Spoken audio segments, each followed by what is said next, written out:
If you stand in the audience, speak. That's me first. That's it, if you just there, because then they might...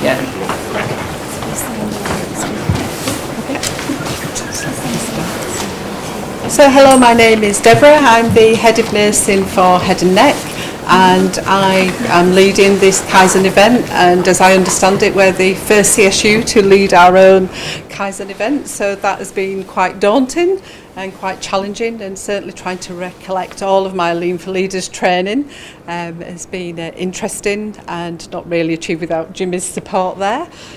So what we've been looking at is we decided to re-look at RPIWs 1 and 3, which were clinic check-in and then the nurses being ready for clinic from the first patient entering clinic to having their first vision test. And what we've found is that since that time there's been some changes in the department. So we've had pre-assessment have relocated, but the minor injuries unit are now co-located with us, which potentially introduced some change in footfall. And we've also had a change that clinic starts at 8 o'clock, the staff start at 8 o'clock, and previously the doors were opened at 8:30, which resulted in long queues down the wall outside the clinic of patients waiting. So we agreed to open the doors some time ago at 8:15, but reception doesn't open till 8:30, so it invited patients into the space, but actually unless they self-check in, they still were not checking in until 8:30. So when we did our observations, we were looking at the time the doors open. Were they opening consistently at 8:15 as we thought they were? Did patients use the self-check-in, and what time was it from that point to having the vision done to did they sit and wait and then check in at reception and then have the vision done? We then broadened the scope to say, okay, we've done that bit, but how do we know we are ready for the day? How do we know clinic is ready? And so we did some further work looking at how the team work to influence that patient experience. So hi, my name's Lane. I'm a clinical officer with the ophthalmology department. So my part was to make sure that the patient was checked in on time and we could get the notes out. We managed to do this because the person checked in by the kiosk, and we managed to get the notes out by 8:15. They was on the desk ready to be picked up by the vision team, the nurses, and that reduced the waiting time for the patient to be seen by the doctor. Hello, my name is Jill. I'm an assistant PSC in ophthalmology. The outpatients in ophthalmology had patients who had 8:30 appointments and were waiting roughly 15 minutes after checking in to be visioned. We used the self-check-in kiosk for patients on Thursday. The first vision was at 8:20, which is a 25-minute less waiting time for the patient. We tried this method again on Friday, but the self-check-in kiosk was not working, so no patients could book in until 8:30. Due to the other work my colleagues have done in other areas of clinic, setting up the rooms earlier, we were able to vision the first patient at 8:32, which is still 10 minutes less waiting time for the patient. This reduced a bottleneck in clinic reception as the patient flow was better. Hi all, my name is Teresa. I work in ophthalmology as a clinical support worker. I am pleased and honored to be a part of the Kaizen team this year. So I have not heard the word Kaizen before, and I ain't got a clue what it is all about at first, to be honest, but now I know, and I am grateful that I've joined the team. To bring Kaizen into our workplace is a brilliant idea, or maybe not for some, but changes is the way forward. Kaizen is to improve workplace, reduce waste, eliminate unnecessary hard work, and bring harmony to our place. To do our team Gemba walks are fascinating, interesting, and challenging. To observe is quite difficult for me, as I want to help my colleague with the load of works that I can see, but I have to refrain myself. And now I will pass it to my colleague Sadia. Hi, my name's Sadia. I'm one of the nurses in ophthalmology. So this is my first experience at a Kaizen event, and I really enjoyed it. It's been a really good opportunity to observe from the outside and actually look in. I've learnt that you can actually pick up a lot more if you just take a step back and look. The aim was to improve the fluidity of the patient flow. We wanted to have the room set up sooner so we can then start seeing patients sooner. And then just give an overall kickstart to the clinic, so hopefully we finish on time as well. So to give you an overview, there are 18 consultation rooms within our department and 4 vision rooms, all of which need to be set up first thing every morning. We have an allocation board where we allocate each task to each member of the team. This is done the day before, so at the end of every shift we allocate the board ready for the next morning. So one member of staff is allocated to set up 6 consultation rooms. Now the main problem we had was in the morning when you're setting up 6 rooms, staff members were coming back and forth to stock the rooms up, and that delayed as in the actual setup of for the morning. So we had a simple idea of setting the rooms up in the afternoon or at the end of the day, so therefore in the morning it's a bit quicker to set up. So we allocate one person to walk around at the end of the day when we're closing the rooms down and stock all the rooms up. It was a simple but very effective idea. We've had really good feedback from the staff. They say it's easier to set up because all we're doing is wiping down, switching all the computers on, turning the slit lamps on and setting the trolleys up for the consultation rooms. The rooms were set up sooner, so we were ready to start seeing patients sooner. Along with the work that the admin team have done, the notes are coming through quicker, and therefore just overall improving the patient flow and experience.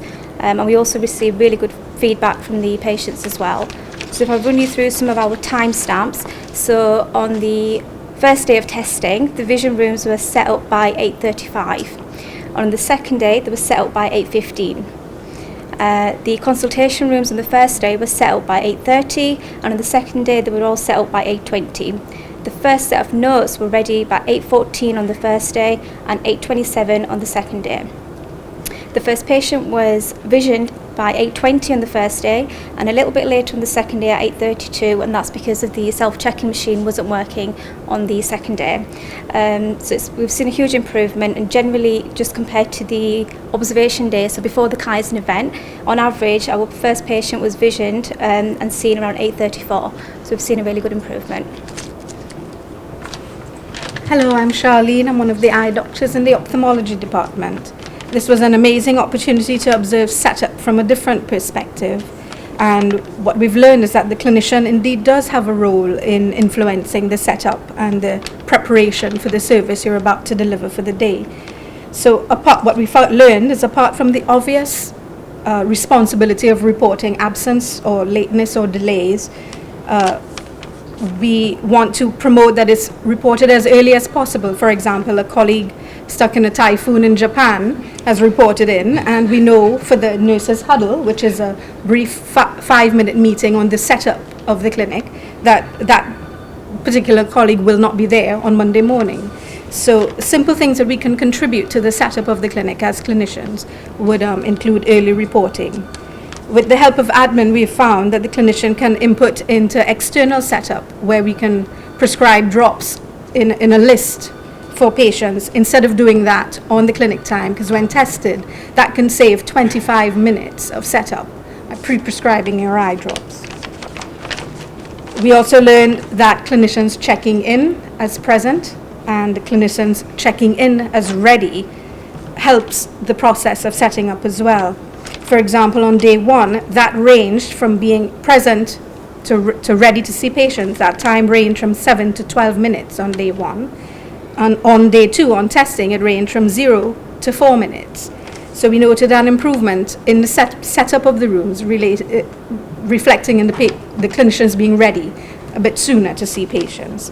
Any delays, however, were reflected on a new production board. This is a new idea to provide a visual to the staff on the desk and on the floor of where the delays might be, who's on track, and who's checked in as ready. And clinicians who were checked in as ready had their visions done first. So that improved the patient flow throughout the clinic and the overall patient experience.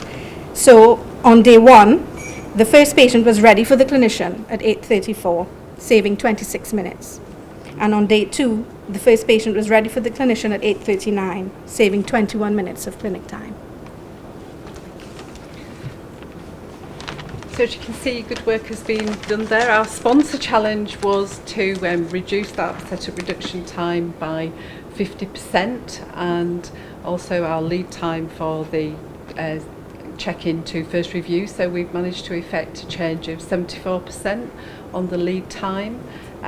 We are looking at the 5S aspect of it, but that's a work in progress, and for the 3-day event we felt that was something we'll continue to work on. And the setup reduction time was a 67% change, so some real good work there, and more to progress with over the 30, 60 and 90 days of the work there.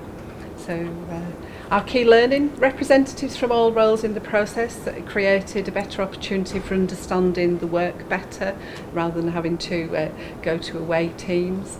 And the staff themselves found that the opportunity to stand back and observe the process was essential for them to be able to focus on where to improve. So I would like to thank the team. They've been amazing. They've worked hard all week, but have really been up for the challenge, and ideas upon ideas and building upon them and testing them, even when we've met with some resistance, that they're working out how we can overcome that and understand maybe why that resistance is there. So it's understanding everybody's work in that process. And I'd like to thank Jimmy for his input, as this was my first time leading an event. It's been invaluable, and there's still more for me to learn from doing this, but that's our report out.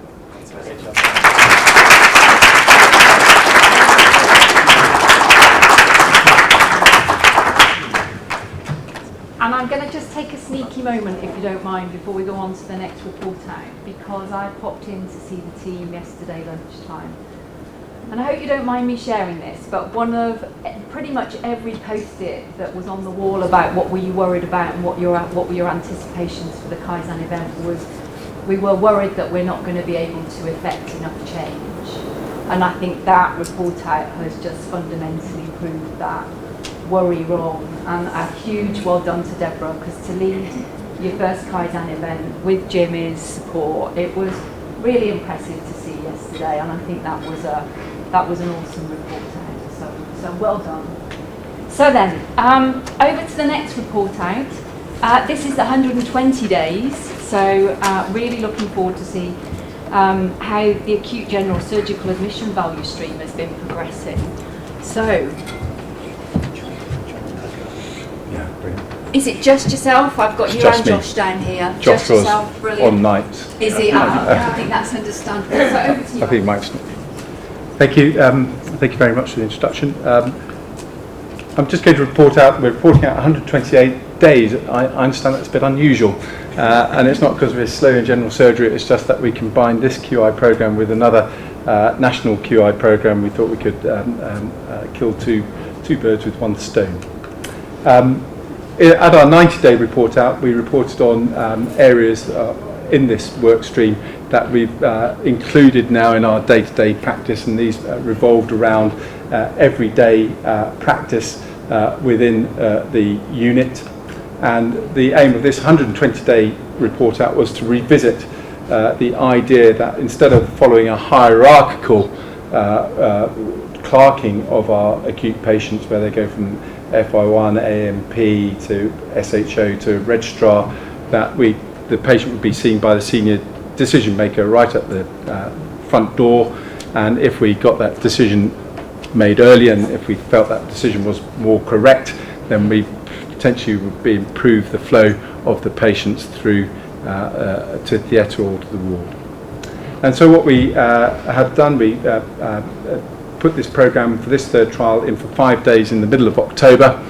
I managed to gently cajole 7 of my consultant colleagues to give up 4 hours of their time to do the trial, and Nazira, who's our leadership fellow, kindly filled the 2 remaining spots in the trial. So this is our workload. It's a busy table, I apologise for that. This is our workload for the week. And you can say the SAU is a busy environment, and we were seeing an average of 78 patients per day. Now, the consultant review ran from 9 a.m. to 5 a.m. At 5 p.m. 5 a.m. Wishful thinking, and we saw only about a third of the patients in that time, and we discharged around half, and overall during that time we admitted 28 patients per day into the general surgical unit. Now, one of the nice figures at the bottom is that at the end of our time, or end of our shifts on the front door, we left very few patients who'd been waiting. But as you'll see that from later slides, that we really potentially need to extend our time on the front door into the evening, because this is when one of the greater surges of patients come. So I'm just going to run through now our target progress report and the metrics that we wanted to measure. So the first, what have I done? That's not a pointer, obviously. The first one was to measure the time from first presentation for new patients, and in all the tests, this is our third test, we've seen a reduction from a baseline of just over 4 hours. On this occasion, it was around about 46 hours, and 46 minutes. There is quite a variation between the consultants, as you might expect, on the front door, depending on specialty, depending on just their general philosophy of seeing patients. And for returns, we've also seen a reduction from 4 hours to around about 26 minutes, on average 26 minutes. So significant improvements in time to be seen. And the other quality measures that we decided that we'd measure at the outset were whether we met the KEO 14-hour criteria at the outset. None of our patients met this, and we, in the latest trial, we achieved 100%. We also measured whether the patients felt that they were satisfied with their care at the, or not satisfied with their care at the start. The 57% of our patients weren't satisfied with the care they received on SAU, and during the trial that reduced down to around 5%. And did the patient understand what was going to happen next to them, what their treatment plan was? And again, we've seen a significant improvement, with only 11% of our patients during the trial stating that they were uncertain as to what their next steps were. And one of the biggest changes was our communication with our GPs. One of the surgical secretaries, Clark, has typed in real time a dictation, and this was sent out, and also as it's placed on PPM, it's an excellent aid memoir for the return patients, and we achieved that in 100% of the time. These are some of the comments from our patient feedback, clearly unselected. They all generally say that we're good guys or good individuals. And again, all our GPs received a letter of correspondence. We've had good feedback from that, and following the first time that we've done it, we've changed the format of the letter to meet the current trust guidelines for GP letters. Now, this interesting last table. This shows that the SAU is now a busy area. In the week, the end of August and September has been incredibly busy on our admissions unit, as it has been in other acute areas, and the week was really no different to the preceding week. With the upfront consultant review only being open 8 hours a day, we're only seeing a third of our patients. And overall, the impact of the consultant on the front door is not affecting admissions, and admission rate, and I'll come back to that. So in summary, our study is showing that we're reducing our patient wait for news and returns. The patients seem to like it. I think we've identified that where we get a peak of our new patients in the evening, that the clinic needs to run for longer.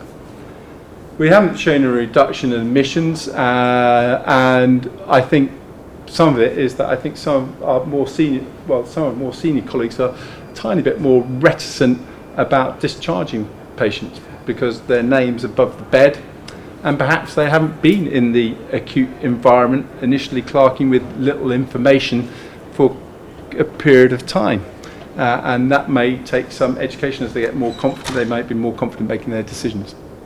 But what we did see, and this is data that we're collecting for our other QI project, which is a national ambulatory care project, that we have seen a reduction in the number of people that the consultants that come back for a review the following day, and also the reduction in the imaging, so they're more confident making the decision that that patient was safe to go home. But potentially the most important aspect of having the consultant decision maker is that it improves patient flow, and the feedback that we had from the board that if we hadn't run on what was a busy week, there'd be log jam on the unit. And also if we make the decision earlier, we'll increase the chance that we potentially could perform same-day surgery on selected groups of patients.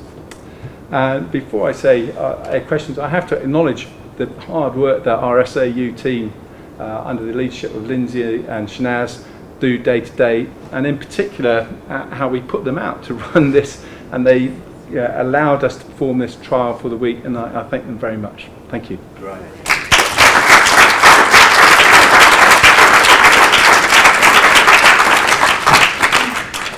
Brilliant. Well, two great report outs. Can we start with your value stream? Just because I know, Yvette, you've got to go to a funeral, haven't you? And you're the exec sponsor for this one. So, do you want us to kick off? Well, I would just like to say thank you very much for the report out, because I'd heard, I was actually on holiday the week that the trial ran, but I'd heard about how busy it was, the impact, but we haven't had time in our VSST to crunch the numbers. So seeing the numbers today and hearing the report out from you has been really, really positive. And I, like Andy, I would want to acknowledge the huge amount of work that the SAU team have done, and also Nasira, our clinical leadership fellow, because I think the behind the scenes work that Nasira did to support Andy with this was hugely impactful. But probably most importantly, the emphasise the improvement in the patient experience, because for those patients who don't end up being admitted, then to sit there for 8-12 hours is compared to being seen, have a decision made and out again within a couple of hours, is a massive improvement. And for the patients who need admission and who have to stay on the unit, the attention of the nurses that they can receive, because they're not trying to deal with people asking all the time, why am I waiting, when will I be seen again, is massive as well. So yeah, fantastic. And our challenge now is how do we put this kind of service in as a routine. Brilliant, thank you. So, should we open it up to questions to Andy and also to the ophthalmology value stream? Over to you. Questions, comments, observations? I've got one for Andy. And the work that you're doing, I thought it was an excellent presentation. Really interesting to see the results. I suppose something that you alluded to was moving a senior decision to make it to the front door and the confidence level around that.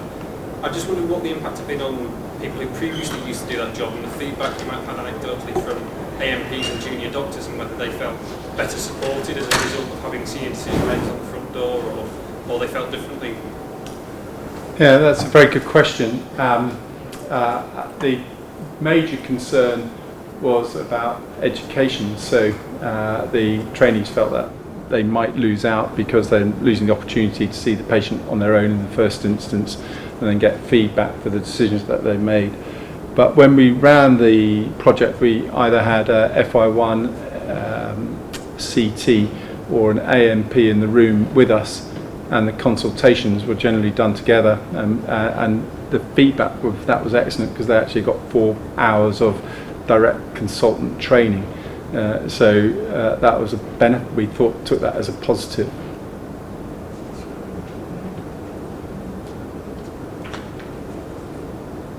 Any others? Jimmy? No one else is going to come in. I'll come in. I just wanted to say, apologies first of all for being late, but great report outs, and I loved the.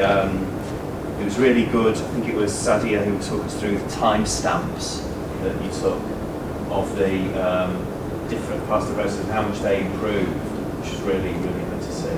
But the whole impact of all of you working together on this and seeing the improvements as a consequence. So there's a question about how you sustain that and keep that going for you guys. And then, Andy, it's really good work. And I guess, again, similar question is about sustainability, or kind of how we use the benefits of this and what you've learned from this, and how that can, your thoughts on the future, on how we take this forward, and what we need to kind of put this in place and sustain and develop it. So I guess similar question to both of you. I don't know which of you wants to start. For us, we said that there are 27 consultants. It may be beyond 30 days before all of them actually experience us testing these new ideas, so that in itself is a challenge. But for the team, they're going to have a weekly contact, even if it's only 15 minutes, to just see if they're on track and how things are going and what do we maybe need to do differently. And Gareth, as our sponsor, is happy to give input into that as well, to make sure that we keep on with that work, because it's so important to get it right at that front end. Great, thank you. Did you want to come back around the sustainability bit? Yeah, so clearly instituting this model will require some upfront investment and potentially a bit of space within the organisation to run such a clinic. And myself, Lindsay and Nazira are working very closely with our TRI team to develop a business case for that. And I think there'll be significant net benefits from the organisation in terms of patient flow. If we can truly get an ambulatory care surgical unit will reduce length of bed stay, bed time, and so there will be tangible benefits. We'll potentially be able to keep the elective teams doing what they should be doing more of the time, which with winter pressures and so forth is a big significant issue. And yeah, we're working very hard to get our business plan in place to bring it to the executive and board to make this reality. And I guess the point I'm making in response, Andy, is I think having done this work, I'm sure the quality and the kind of the business case drawing on the improvement work is going to be so much more sort of compelling and better thought through than perhaps we've done in the past, where it's just so I just encourage you to use the learning and what you're doing to help inform that, because that helps all of us, I'm sure. Yes, I agree with that. And I'm sure the confidence of colleagues would increase if they were doing it more regularly, wouldn't it? For sure, yeah. But equally, I think there's an opportunity, if we need additional surgeons, as I no doubt we do, then we will be bringing in probably a younger group of surgeons who would take on a lot of the work in this area, as well as them developing experience in elective care and developing their own services too. Helen, I'm just conscious you wanted to come in as well. Yeah, just to echo everyone's comments, so congratulations to both teams. It's both really good report outs today. I just wanted to pick up on so Deborah taking up the challenge of a team lead. Shouldn't be underestimated in terms of the courage it takes to take that step over the line. And it's, for KPO, it's about the methodology. We want to scale and spread the leaders doing small scale tests of change in their area. So congratulations, and I'm sure it will be lovely to hear your insights about what we can take from a learning going forward. Brilliant. Yeah, I'd echo that, Deborah. I really would echo that. I think the more we could be doing this in CSUs with the support of the KPO, as well as then the bigger value streams that are being led by the KPO, has got to be. So thank you for doing that. Gareth, how did it feel to set a target of 50% and get 70? Was it 74? Don't think I stretched the team enough. I think we thought at the beginning it was going to be slightly ambitious. After going into clinic over a number of weeks and observing exactly what was happening from my perspective, to see that, to then think about the target, we did think it was going to be slightly ambitious, but it's really absolutely, blown our expectations of what we can achieve over the 3-day. Yeah. Now really interested to see where we're going to be in 30 days and whether we can get those 4 vision rooms up and running and the first 4 patients in to see that flow all day. Yeah. And do you know what I really loved yesterday? So I'm on Leading for Leaders Module 3 today. And I loved the fact all of you working were on the wall, which I'd just done my homework on, so at least now understood it in more detail. But equally what I loved was you'd done that through a period of being in Silver Command, which I thought was, we always talk about, have I got time to be able to do this?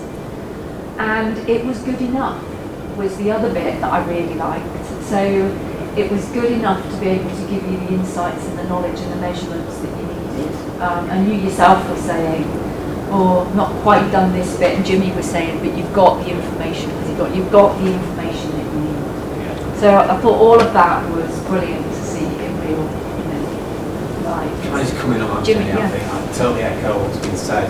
Well done, Deborah. Great job.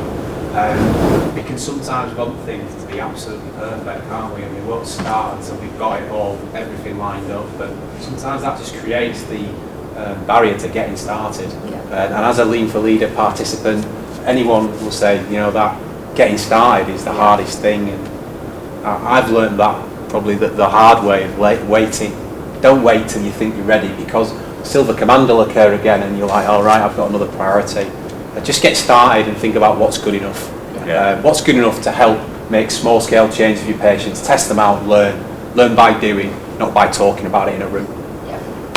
No, I thought it was brilliant. And through the eyes of the patient then. Yeah, as outside eyes. Yeah. Wonderful to hear the report out on RPIW2 for surgical, acute cervical conditions. Just brilliant. What it does, because it's been there as a pregnant question all the way through the whole of this development stream. What would that model deliver? And quite clearly, it would go a long way to delivering some of the really key issues. So that's great. The other thing that's great in this is that, having been outside eyes and all this, the amount of improvement work which has been tangential to it as well, and the emotional commitment of staff across the CSU has just been absolutely fantastic. Brilliant. And that's what I'll be saying when I go to the CQC. So you get a good writer. Brilliant. Well, you can help with the business case. Yeah, I feel compelled to join this. I'm loving for the ophthalmology team, as Jeremiah for the area, but particularly to commend Deborah. I'm a member of the value stream team myself, and I didn't have the bravery to put my hand up and say I would lead the first Kaizen event. So I think absolute credit to Deborah for that. The bit I wanted to say though was really that we need to remember that this event has been born out of 2 previous RPIWs, where we've been through this cycle previously, and actually for others to take encouragement from that what the team have identified is they did some work, they saw some improvement, but the context of the department has changed since then. And actually they need to go and revisit that. And we talk a lot about PDSA, but actually there's a temptation to park things which you think have improved and moved on to the next thing. And I think it's been really encouraging to go back and look at issues that we thought we had already addressed. We've now since recognised there's more improvement to be made, and actually to see how much further we could take that with the level of improvement has been tremendous. And I think actually it gives a real focus for further Kaizen events in our area, and potentially for others as well, to go back and look at works they've been doing over previous years and see if they can take that even further than they already have done. And Ian, I think that's really important, because I know that you folk are really visible on the Gemba, but to go back and just purposely visit that, I think you make a really, really good point. Did I see another hand? Sorry if I missed somebody. I thought the ophthalmology presentation was incredible and really amazing that you managed to get your first patient in so quickly into your vision. It was definitely amazing. I was just wondering, before you address this, I think the whole idea is getting the first patient in early would improve the flow throughout the day. Do you see like a peak later on where more patients come in, and so even if you've managed to get the first one in early, there's another time of the day that's just anything that's jammed out?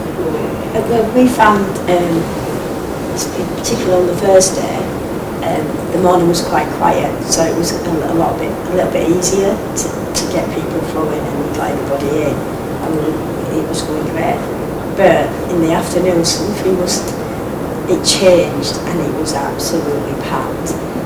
So I don't know if the afternoon patient got seen as quick, the first one in.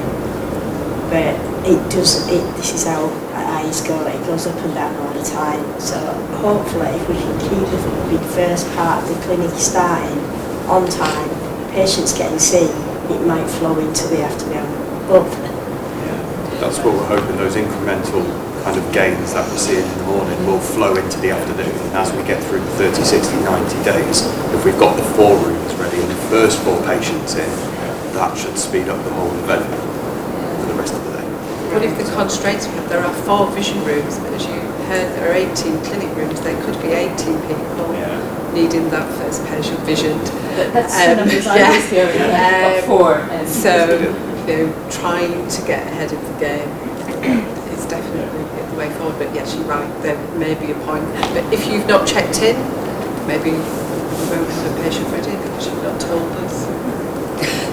Somebody else will be being more efficient. Incredible work. Thank you.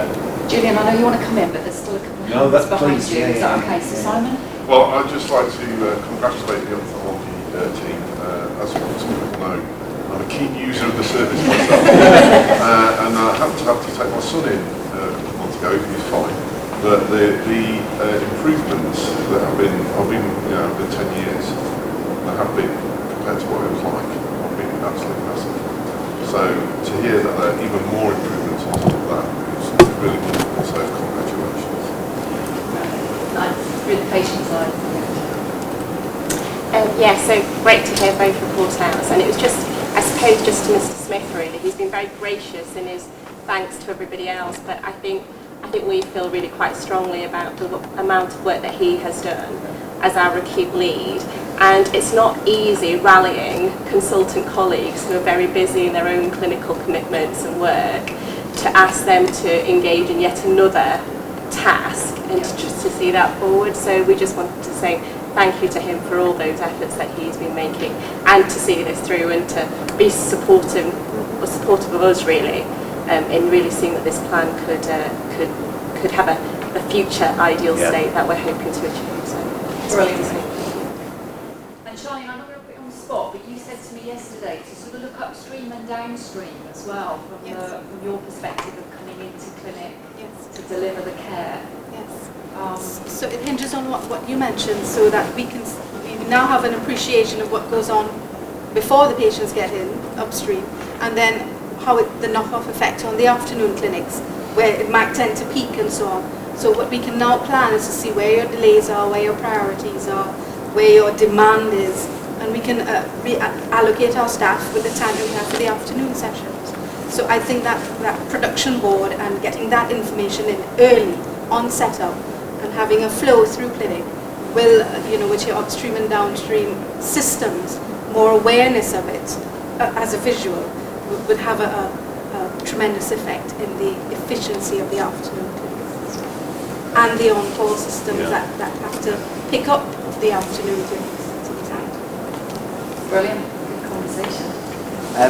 I think Airedale Hospital have developed sort of a similar work stream with their medical patients that they get directly post-took by a medical consultant in their acute medical floor from the ED rather than the juniors and the AMPs reclerking the patient. So it might be good to see how their consultant body kind of embrace that and what their challenges were, and see whether or not there's anything you can take from there.